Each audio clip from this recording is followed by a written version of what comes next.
The morning of my wedding, I stood in the bridal suite wrapped in satin and disbelief. I was surrounded by soft lighting, champagne flutes, nervous laughter from bridesmaids adjusting their earrings, and a floor-length mirror reflecting the most put-together version of me I had ever seen. But under the mascara and the floral hairpins was a very specific kind of hollow. My phone lay face down on the marble vanity. I hadn't touched it in an hour because deep down I already knew what the last message said. I didn't need to read the final confirmation that my parents weren't coming. They hadn't answered my texts. They hadn't returned my calls. And now, with less than 3 hours to go, their absence wasn't just a logistical problem, it was a message. They were choosing not to come, and I was choosing not to beg. I took a slow breath, one hand clutching the edge of the vanity to keep from crumbling. Behind me, the makeup artist made quiet small talk, unaware that the room had turned into a war zone where the only visible casualty was my composure. My maid of honor, Lena, hovered nearby with a nervous smile. She knew, of course. Everyone who mattered knew. Because when your parents skip your wedding, it's not something you can hide behind flowers and good lighting. The truth always finds its way into the ceremony. It wasn't supposed to be like this. Growing up, I imagined the day 1,000 times. My father would walk me down the aisle, stoic and awkward in his way, but proud. My mother would cry in the front row, clutching tissues in one hand and my father's wrist in the other. There would be smiles, forgiveness in the air, that warm cinematic haze people spend years chasing. But real life was messier, and my parents were never the warm hug on the porch type. They were the kind of people who spoke through consequences. They didn't yell or scream. They withdrew, withheld. Weaponized silence like it was sacred scripture. I used to think that kind of distance was love. That if I worked harder, earned more, dressed sharper, made fewer mistakes, they would eventually let me in. Instead, they grew colder the more I succeeded. They couldn't understand why I left our small town for college on a scholarship they hadn't offered to help with. They were annoyed when I interned out of state, baffled when I married a man who didn't come from their social circle. They said my ambitions made me hard to love. They called my wedding a performance. They told me, 6 weeks before the ceremony, that they were not emotionally ready to attend, as if I had somehow rushed this, as if their absence would be some noble protest and not a personal act of erasure. I didn't fight them. I didn't plead. I just stood in the center of a day meant to be about love, realizing in real time that not all losses are loud. Some slip into your life quietly and never leave. And so I smiled through the ceremony. I kissed my husband in front of our chosen family. I danced with my in-laws, toasted with old roommates, laughed until my ribs ached. But that night, in the silence of our honeymoon suite, I checked my phone. No missed calls, no voicemail, just one unopened text from my mother, sent at 2:47 p.m. right in the middle of the ceremony. Hope it went well. We're not ready to celebrate this. We need time. Call us when you're ready to talk like adults. As if I had been the one throwing tantrums.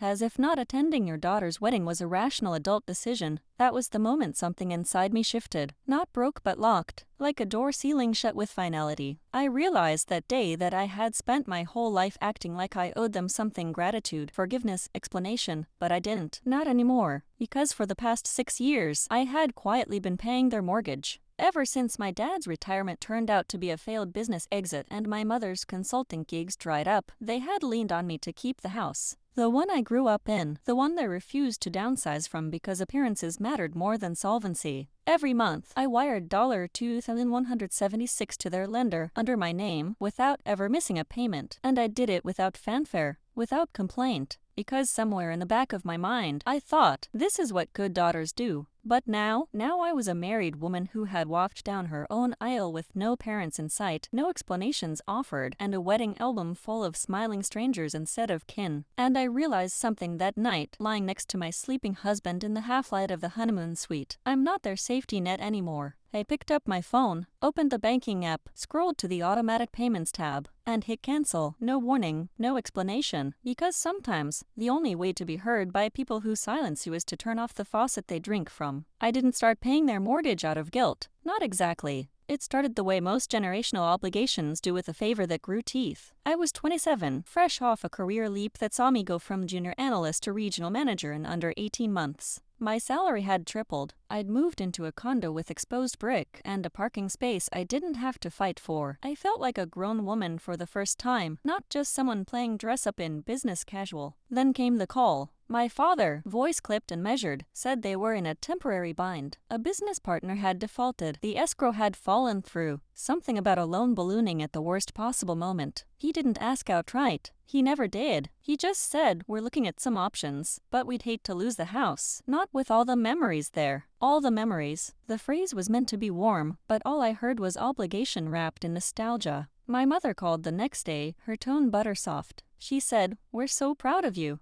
Your success is everything we dreamed of. We just wish the timing were different. They weren't asking. They were maneuvering. The house in question was a sprawling colonial-style structure in the suburbs, too big, too ornate, but always maintained like it belonged in a magazine spread. It was the same house where I learned to pack my feelings away like out-of-season clothes. The same house where I spent 4 teenage birthdays alone in my room, because my attitude made me unworthy of celebration. The same house where I studied for exams by flashlight during blackouts, because my parents didn't believe in paying bills on time, but refused to apply for assistance. They had always treated pride like currency, and used silence as punishment. Still, I wired the money, once, then again the next month, then I set it to automatic, because I thought maybe, if I did this, if I relieved them of the one thing they couldn't hold over me anymore, they'd see me differently. They'd see me as family, not just the daughter who left, the one who made them look small by chasing something more. At first, they were gracious, distantly so. No thank you cards, just updates. The yard looks amazing. We had the cabinets repainted. We're thinking of redoing the master bath. My mother even joked once, you're such a blessing. This house is still ours, but it's standing because of you. Ours, but also not mine. They never offered to put my name on the deed, never offered repayment, never asked if I needed anything in return. It was implied that this quiet bleeding of my bank account was part of the cosmic debt children owed their parents. I told myself it was temporary. 6 months, maybe. A year tops. It lasted 6.5 years. $168.48.72 in total payments. I kept the receipts. Not because I planned to weaponize them, but because a small, quiet part of me knew I might need to prove, one day, that I'd done everything I could. Because even as I funded their lifestyle, they never stopped criticizing mine. When I got engaged, my mother sighed and said, "Are you sure this is the right time? You're so busy. It seems impulsive." When I bought my own home, my father muttered, "A single woman doesn't need that much space. Why the rush?" When I cut my hair short, it was unflattering. When I declined to host Christmas one year, it was ungrateful. When I didn't visit often enough, it was cold. When I did visit, it was never long enough. Everything I did was either too much or not enough. But the money? The money never offended them. The money always showed up, even when I stopped being invited to family holidays. Even when I found out from a third cousin that my mother had thrown a lavish birthday party for my father and deliberately told everyone not to invite me because I'd changed. Even when my wedding invitation was returned in the mail with no note, just crossed out and sent back like junk. Still, I paid, because somewhere in the marrow of my bones was the lie all daughters of narcissists carry. If I just love them enough, they'll stop hurting me. But love to people like that isn't real unless it comes with a price tag. And somewhere between the missed birthdays and returned invites, I finally started tallying the cost. By the time they declined my wedding, the damage wasn't emotional anymore, it was mathematical. I had given them more than financial stability. I had given them power, and they wielded it with the detachment of people who had never once imagined I might walk away. But I did. The night I canceled those mortgage payments, I felt no guilt, no hesitation, just clarity, because it wasn't revenge.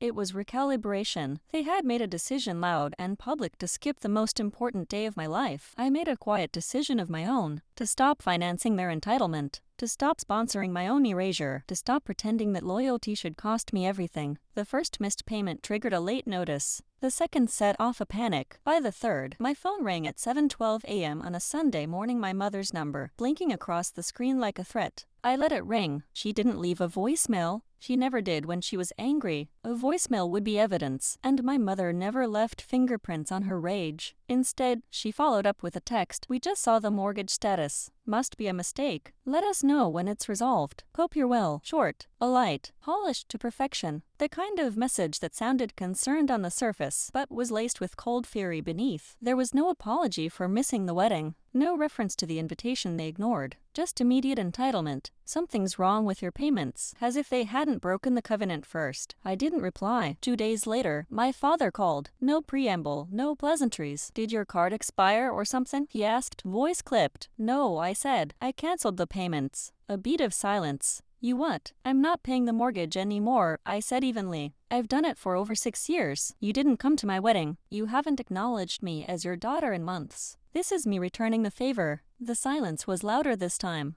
Then came the snort, the condescending exhale he always used when I said something he didn't take seriously. Don't be dramatic. We just needed space. Families argue. It doesn't mean you pull support. Support? I laughed, bitter and stunned. You think this was support? I've been paying your bills in silence while you've erased me from your lives. You called my marriage impulsive. You told people not to invite me to family gatherings. And when I gave you a chance to show up for me, you didn't. He didn't raise his voice. He didn't have to. My father's version of rage was colder than fire. This isn't just about us. This house, this mortgage, your name is on the loan. I know. You'll ruin your credit. I'll survive. He paused again. So that's it? You're cutting us off? Over a wedding? No, I said. I'm cutting you off over a lifetime. The wedding was just the clearest you've ever been about how little I matter. I hung up. Then I blocked the number. I knew what was coming next. With my parents, withdrawal was never passive. They didn't know how to let go without trying to make you bleed on the way out. They would start the campaign. And they did. It began with whispers through the extended family. My cousin Jenna reached out a week later. Hey, just checking in. I heard you're going through something with your parents? My aunt, my mother's sister, sent a long message about how marriage is a time for healing old wounds, not creating new ones. My parents told everyone that I had shut them out, that I had gotten too big for my britches, that I'd always been difficult, that they had concerns about my husband's influence. They painted me as unstable, ungrateful, a spoiled millennial who threw a tantrum over one missed event and punished her aging parents with financial cruelty. They made me sound like a villain, and for a moment, just a moment, I wondered if maybe I was. Maybe I had gone too far. Maybe I should have warned them. Maybe I owed them a conversation before pulling the plug.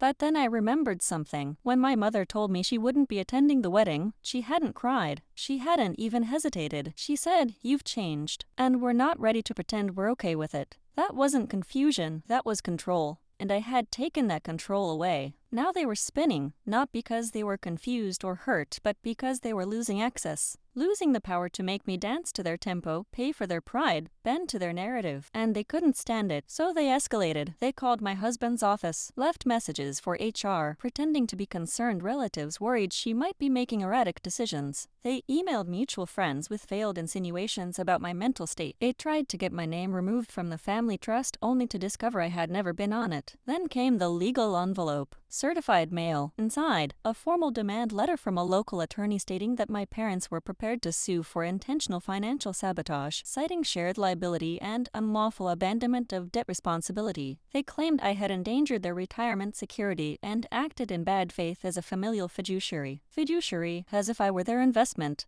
As if love was a contract I'd broken by daring to prioritize my own life. My husband watched me read the letter in silence. When I looked up, his face was calm, but his eyes were burning. "You don't owe them a single cent," he said. "I know. You want to fight?" I didn't hesitate. I want to win, because what started as a silent rebellion was now something else. They had turned it into a war, and they were about to learn that the daughter they underestimated had stopped being their dependent long ago. She had become their reckoning. The day I met with my attorney, I arrived early and alone. No entourage, no performance, just a woman with a file folder, a headache from 3 days of stress, and the unwavering determination of someone who had finally chosen herself. The law office wasn't flashy. No high-rise skyline views or mahogany panels. Just neutral carpet, a receptionist who smiled without judgment, and a framed poster on the wall that read, "No, family is not an excuse." I like that. Mira Jane was a soft-spoken firebrand 45, brilliant and quietly terrifying in a courtroom. She greeted me with a firm handshake and motioned toward a seat across from her desk. I laid down the documents I brought. 6 years of mortgage statements, wire transfer records, text messages from my parents acknowledging my payments, the threatening legal letter they'd sent, and the returned wedding invitation still in its original envelope. Mira reviewed everything with surgical precision. She didn't interrupt. She didn't soften anything. When she finished, she leaned back and said, "They're bluffing. Their case won't hold. But if you want more than just a dismissal, we need to go on offense." I nodded. "I don't want revenge." She raised an eyebrow. "Sure you don't." "I want it documented. Every lie, every dollar, every time they pretended I was less than what I am." Now she nodded. "That we can do." Over the next 2 weeks, we built a formal response. Not just a rebuttal to the demand letter, but a countersuit. It wasn't about money, it was about legal recognition. Recognition that I had supported them for over half a decade without contract or repayment, that their claim of shared debt responsibility was false, and that their actions, emotional coercion, public defamation, attempted workplace interference amounted to reputational harm and intentional distress. They had poked a bear thinking she was asleep, but I was wide awake. I attached everything. Emails from my mother guilt-tripping me into increasing the mortgage payments just for a few months while they remodeled the guest bathroom. A voice message from my father in which he said, "Look, we know this isn't your job, but you've always been better with money than us." Screenshots from group texts where they referred to my husband as her little experiment and my engagement as a misstep will quietly outlast. And I wasn't just building a civil case. I was preparing a truth file. One I planned to send to everyone they'd manipulated, every cousin and family friend they'd spun their narrative to. Because if they wanted to play this out in the court of public opinion, I was ready to open the archive. Mira submitted the initial paperwork on a Thursday. By Monday, their lawyer withdrew. 2 days later, I received a formal letter of apology unsigned from a new attorney. It was 3 paragraphs of half-hearted backpedaling that blamed heightened emotions and a misunderstanding of financial roles. They offered to reconcile amicably if I agreed to stop sharing documents publicly and dropped all claims. I didn't even reply. I let Mira respond. Her letter was precise. My client is not seeking to destroy your clients. She is seeking to unbind herself from the narrative that she owes them her life, her money, or her silence. Then I made my move. I sent the truth file and edited, watermarked version to everyone in our extended network. No rage, no name calling, just facts, timelines, and receipts. I titled it, "For the Record." Within 24 hours, I got dozens of messages. One cousin apologized. Another said, "I always wondered why you stopped coming to Thanksgiving. I'm sorry I didn't ask sooner." My mother's best friend sent a 5-word message that nearly made me cry. "You didn't deserve their absence."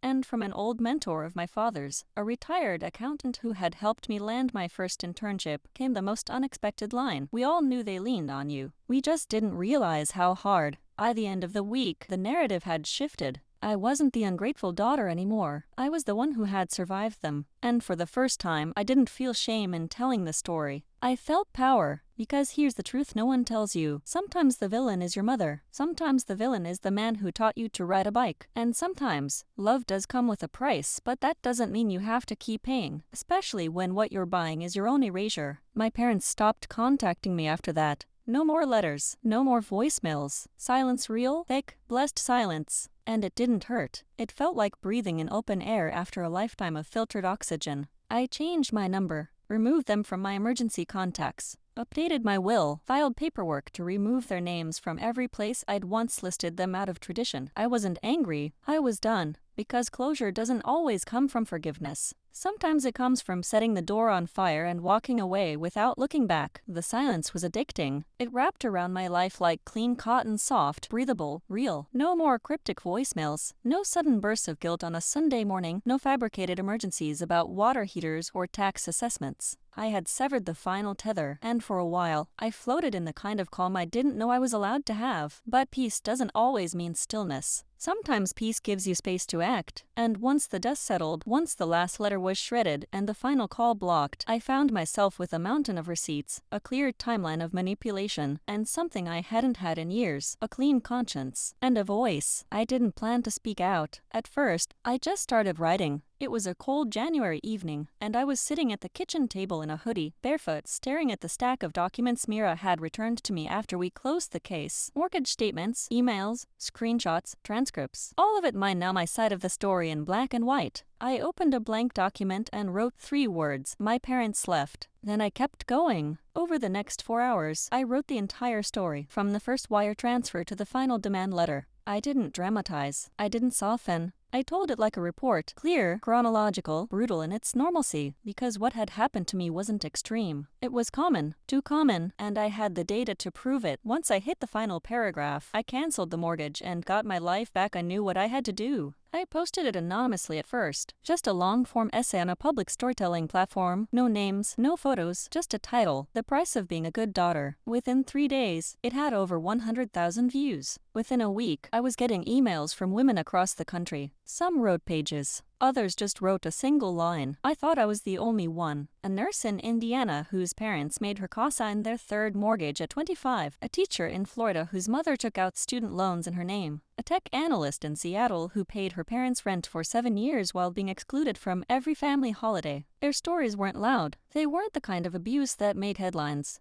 But they were thefts nonetheless. Theft of time, of emotional labor, of peace. I started organizing the stories, cataloging patterns, analyzing the tools of manipulation, guilt, tradition, shame, spiritual leverage. All subtle, all socially acceptable, all profoundly damaging when weaponized by people who knew how to appear loving in public and coercive in private. A journalist reached out 2 weeks later. Her name was Andrea Morse. She'd read my post, traced my breadcrumbs, and sent me a message. I think you've named something a lot of women don't even know they're living through. We met for coffee. She asked, do you want to go public? I hesitated. Do you want your name attached to this? Your face? I sat with the question. It wasn't fear that held me back. It was dignity. For so long, I'd been ashamed of what I'd tolerated. Shamed that I'd paid their mortgage while they denied me their presence. That I'd kept the peace by bleeding quietly, month after month, hoping they'd notice. But shame only survives in silence. So I said yes. 3 weeks later, the story ran. The Cost of Silence. How Financial Abuse Hides Behind Family Values.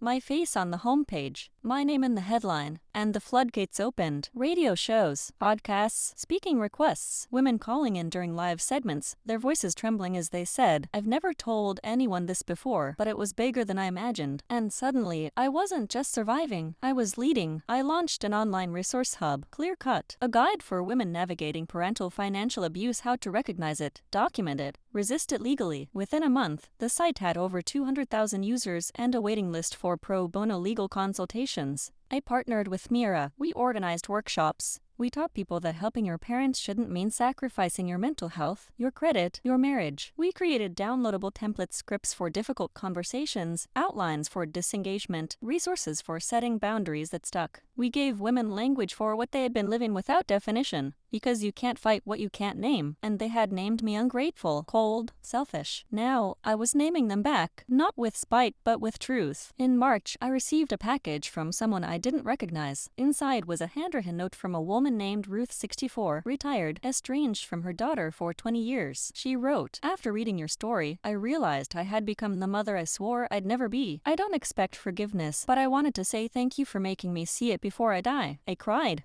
Not because it fixed anything, but because it proved that this work mattered. And then came the panel invite. A women's leadership summit in DC, 3 days of speakers, breakout sessions, national media coverage. They asked me to close out day 1 with a speech, not about revenge, about boundaries, about refusing to shrink yourself for people who only love you when you're quiet and useful. I accepted, because they owed me the daughter who paid and apologized and hoped they killed her when they skipped my wedding. But the woman who rose after, she wasn't here to please. She was here to break the silence for everyone who didn't have the words yet. I should have known they wouldn't go quietly. For people like my parents, silence isn't surrender, it's strategy. And while I was building something real, rooted in truth and survival and community, they were watching. Not from the sidelines, but from the shadows. Calculating, waiting for their moment. It came 6 days before the summit. I was standing in my office at Clearcut, knee-deep in logistics for the event, when I got the email. Subject line, formal complaint. Misuse of donor funds. It came from a law firm I'd never heard of, on behalf of concerned community members.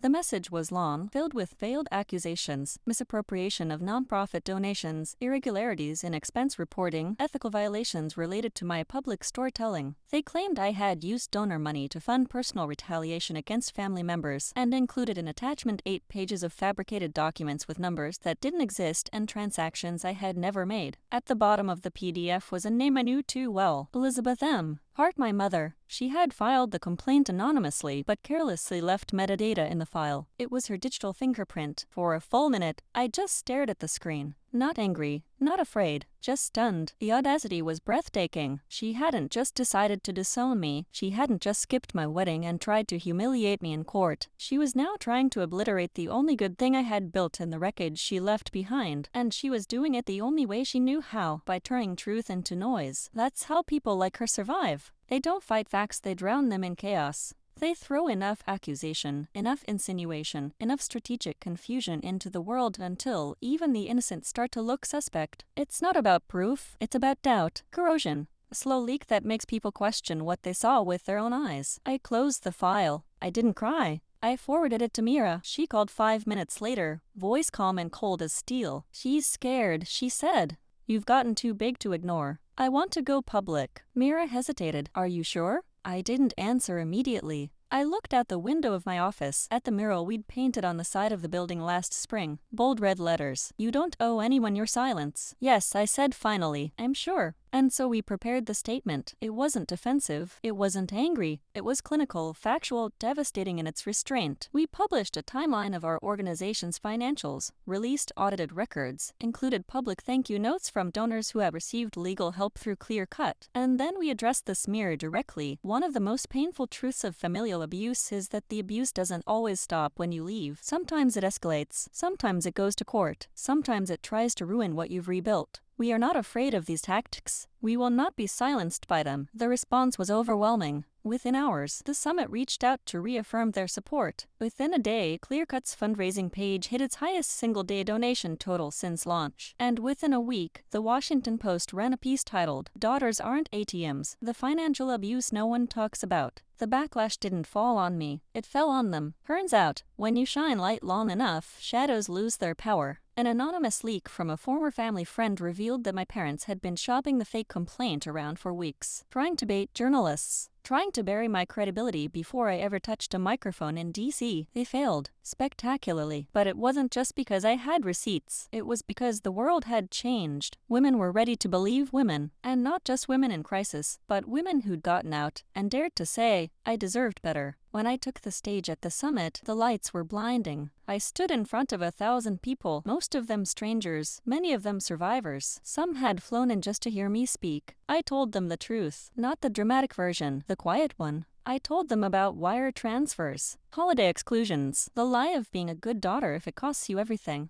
I told them about shame, about freezing during phone calls, about the way I used to sit in my car outside my parents' house and rehearse ways to sound small enough that they wouldn't be offended. I told them about walking down the aisle alone. And then I told them about freedom. Because in the end, this wasn't a story about revenge. It was a story about reclamation. They tried to write my story for me. I said into the mic, but I took the pen back. And now I don't write apologies, I write boundaries. The standing ovation felt like an earthquake. And afterward, a young woman barely 20 came up to me, tears in her eyes. She whispered, my parents have my debit card. They monitor my bank statements. But after tonight, I'm opening my own account. That was the victory. Not headlines, not donations, not public redemption. Her, a single woman, choosing herself for the first time. Because that's what power looks like, not screaming in someone's face, but whispering in your own ear, you are not wrong for walking away. I left the summit lighter than I'd arrived. And I knew the fight wasn't over, but now I had an army. And I had already survived the worst. I had survived them. There was a time I thought revenge meant slamming doors, big gestures, public humiliation, dramatic walkouts, and cutting final lines that echo down marble hallways. But when you've survived years of silent betrayal, you learn that the most devastating revenge isn't explosive, it's structural. And I wasn't interested in revenge that burned. I was interested in revenge that lasted. That meant building something that would outlive their lies, something that couldn't be undone with a rumor or a poison-laced text to the right relative, something that made their version of the story impossible to maintain. I started with the foundation, policy. With Clear Cut now gaining national attention, we had access to ears we never thought we'd reach: state senators, legal reform advocates, even federal nonprofit coalitions focused on women's financial independence. The more stories we gathered, the clearer the pattern became. Intergenerational financial abuse wasn't a sad fluke. It was a system. It thrived on silence. It depended on shame.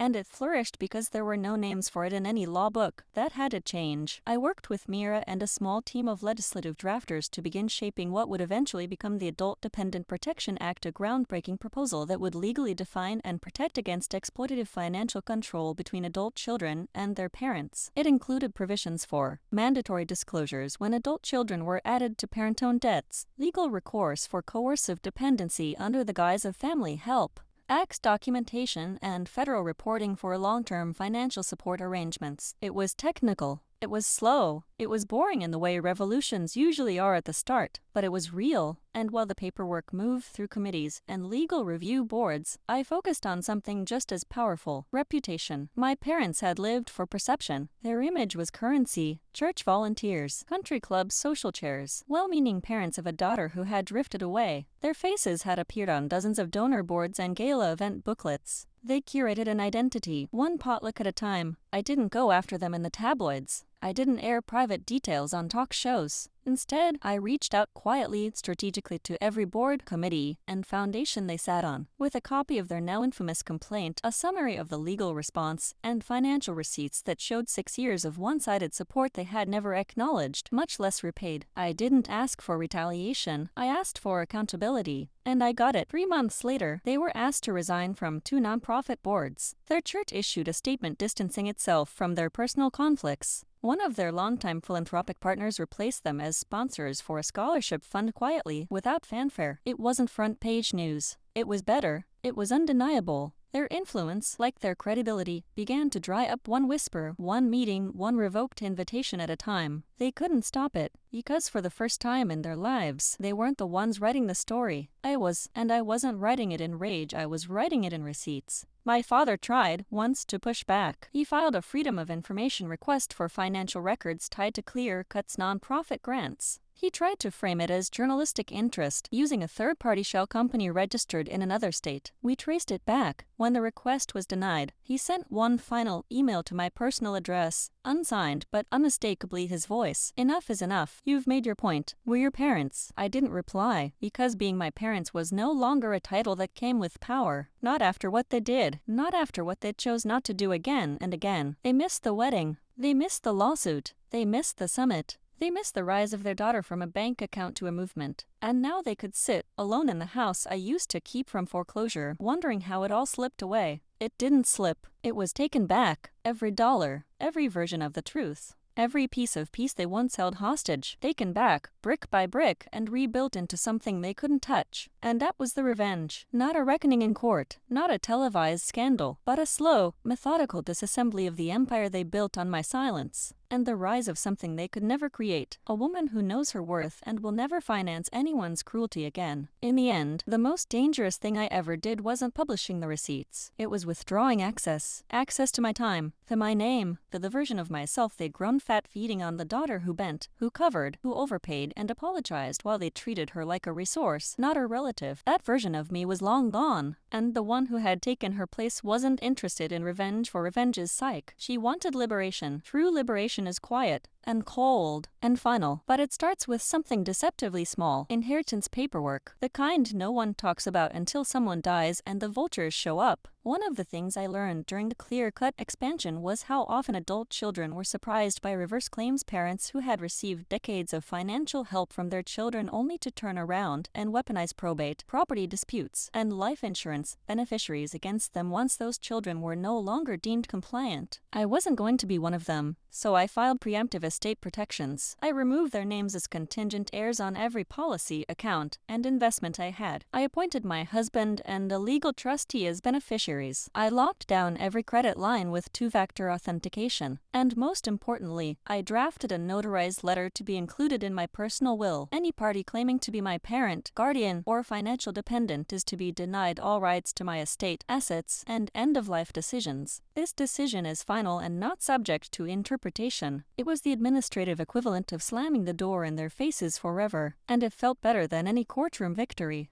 Because now I didn't just own my story, I owned my future. And I had closed every door through which they could attempt to re-enter it. Meanwhile, Clear Cut's reach exploded. We were featured on NPR, in The Guardian, in a series of think pieces about modern adult-child-parent dynamics. Our curriculum was picked up by 3 universities and adopted into a family law course. A small grant became a 6-figure foundation endowment. And then the thing happened that none of us saw coming. A freshman congresswoman from Illinois, 28 years old, child of immigrants, raised in a multi-generational household, read my article and requested a meeting. "I think we're talking about this all wrong," she said. "We talk about financial literacy like it's a matter of budgeting. But for women, it's often about survival. And for daughters, it's about permission. That meeting led to a working group, and the working group led to something else entirely, a federal proposal, the Dignity and Dependency Act, a bill designed to protect adult children who provide long-term, undocumented support to relatives, from housing and mortgages to medical bills and co-signed debt. It aimed to create federal guidelines around financial boundaries within families, including tax deductions for documented support, protections from reverse liability lawsuits, and legal standing for coerced financial entanglement. It wasn't about criminalizing care. It was about formalizing respect. And though I wasn't naive enough to think it would pass immediately, the bill existed. It was real, it was in print, and my name was listed in the opening credits as a co-author and research contributor. From daughter to defendant, from defendant to advocate, from advocate to architect. And still, in all of that noise, I carried the simplest truth-like armor. They missed my wedding. They missed everything after. And they never got back in. Not with lawsuits. Not with apologies.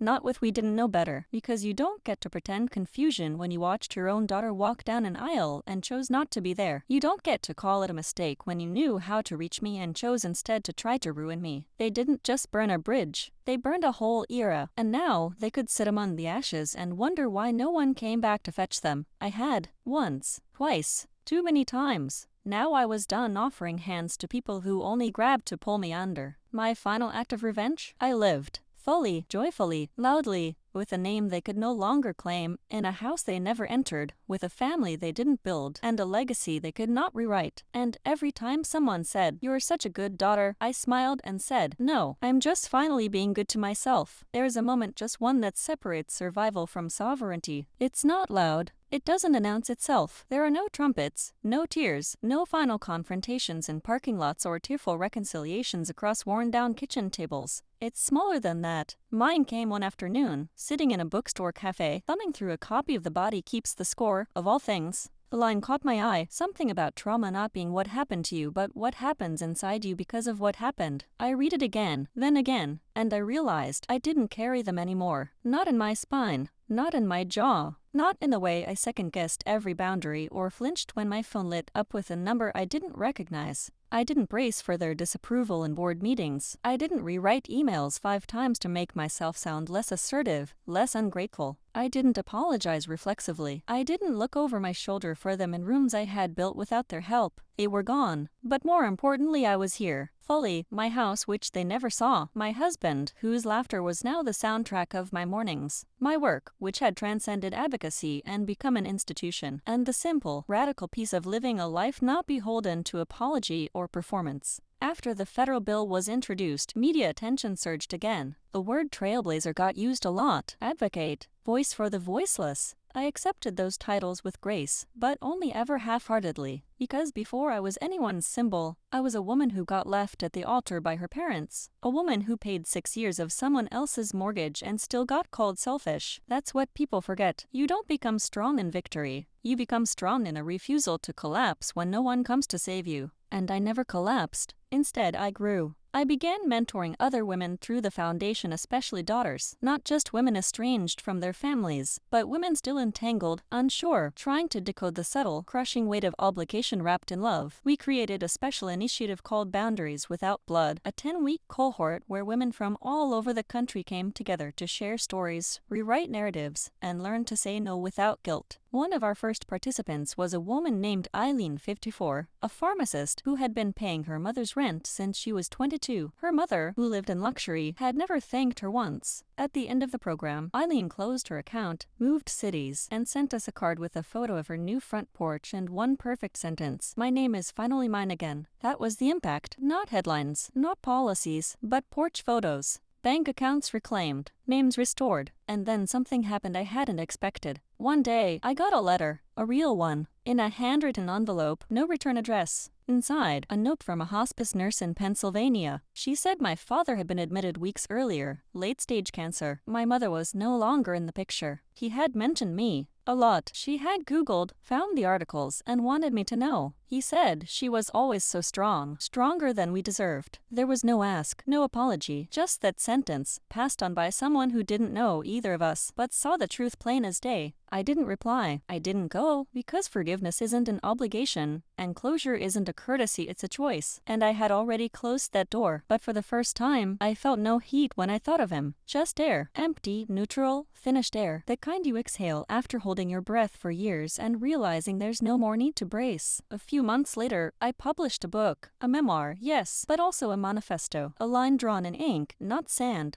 It was called Daughter, Interrupted, and it sold out its first print run in 10 days. Book tours followed, podcasts, panels, but the most meaningful event wasn't public at all. It was a private reading at a women's shelter in Cincinnati. I sat on a folding chair in a room full of women who had lost everything: jobs, homes, custody, names. And as I read the chapter about the wedding, about waiting for my parents to show up and realizing they never would, a woman in the back started crying. Then another, and another, until the room was full of shaking shoulders and red eyes and the kind of silence that doesn't come from pain but from recognition. Afterward, one of them hugged me and said, "You made me feel like less of a fool." And I said, "You're not a fool. You're just done being used." That's all this was, really. Not revenge, not even justice, just the story of a woman who refused to die a daughter and chose, instead, to be herself. The last time I visited the town I grew up in, it didn't feel like going home. It felt like walking through a museum where none of the artifacts belonged to me anymore. The coffee shop had a new name. The trees in the neighborhood were taller, almost unrecognizable. The house, their house, still stood, the same white colonial with black shutters, and the immaculate front lawn they used to boast about. Only now, the paint was peeling, the hedges were uneven, and a for sale sign sat crooked near the sidewalk. I pulled over, engine running, and just stared at it through the windshield. It didn't make me sad. It didn't make me angry. It made me still, not frozen, just settled, like the last breath after a storm, like the moment when your body finally believes the danger is over and your shoulders drop for the first time in a decade. I didn't go inside. I didn't even get out of the car. That place had already taken enough of me. Let someone else walk its floors now. Let someone else live with the echoes. I had my own house, my own space, my own mirror, where I no longer looked for the approval of people who had only ever seen me through the lens of what I could do for them, not who I was. They didn't know me, but I did, and that knowledge had rewritten everything. The closing chapter of my life with them wasn't loud. There were no door slams, no voicemail meltdowns, just a quiet unraveling of every tie that once felt unbreakable. And when I speak now, whether to a room of CEOs or a group of shelter survivors, I don't say, "Here's how I got revenge." I say, "Here's how I stopped paying for a seat at a table that never fed me." Because that's what it was. They built a table, dressed it in linen and legacy and guilt, and demanded I sit with my back straight, my voice small, and my gratitude overflowing. And for a long time I did. I paid the mortgage. I showed up on time. I absorbed their absence and called it discipline. I excused the emotional distance as just their way. I rewrote my own needs so many times I no longer recognized the original draft. But no more. I didn't just walk away. I took the whole table with me and built my own. And now, women gather at it from everywhere. Mothers and daughters, survivors and advocates, teenagers who feel the early tug of control they don't have language for yet, elderly women who have spent their whole lives caretaking everyone but themselves, immigrants who carry the weight of expectation across borders and decades, Black and brown women who have been told their loyalty is the only thing keeping their families intact, even as they slowly disappear inside the service of others. We sit together, we speak, we don't whisper, and we sure as hell don't apologize for leaving behind what broke us. Because what I learned the hard way is that loyalty without respect is just servitude dressed in a prettier name. That blood isn't thicker than betrayal. And that sometimes, the bravest thing you can do is stop explaining your pain to the people who caused it. I never made peace with my parents. I made peace with myself. And that was more than enough. The irony is, I live more fully now than I ever did when I was trying to be their daughter. I sleep without tension. I spend money without guilt. I laugh louder. I take up space. And in that space, I've created something that can't be taken. Legacy. Not theirs, mine. Built on truth. Built on boundaries. Built on the radical belief that women deserve freedom within their families, not just from them. Sometimes people ask me, do you think they regret it? And I answer honestly, I hope they do. But I'm not waiting for that regret to come with healing. I gave myself that because the most powerful ending isn't vengeance. It's indifference. It's not needing them to admit they were wrong. It's no longer needing them at all. As I drove away from that house for the last time, I didn't look back. I didn't even check the rearview mirror. There was nothing behind me worth seeing. Everything worth holding was ahead, and I was finally free to reach for it with both hands. No more waiting. No more guilt. Just me, fully present, finally whole.